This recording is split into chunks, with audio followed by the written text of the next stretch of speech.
Určite ste už počuli o oknách rôzne mýty. Poďme si teraz vyvrátiť tie najväčšie. Viac skiel rovná sa veľká strata tepla. Nie je to úplne pravda.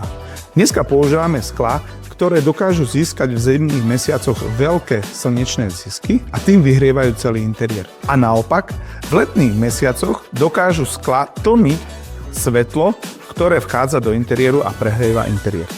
Drevené okná rovná sa veľa údržby. Nie je to úplne pravda. V dnešnej dobe používame špičkové farby, ktoré majú garanciu 5 rokov, 10 rokov. Keď sa o drevené okná staráme, dokážu vám slúžiť desiatky rokov. Pravidelnou impregnáciou a pravidelnou údržbou predĺžujeme životnosť farby. Drevené okná sa nehodia do moderných stavieb. Toto už vôbec nie je pravda. V dnešnej dobe robíme naozaj špičkové, moderné, dizajnové drevené okná, tak, aby spĺňali najnáročnejšie požiadavky na dizajn, na estetiku.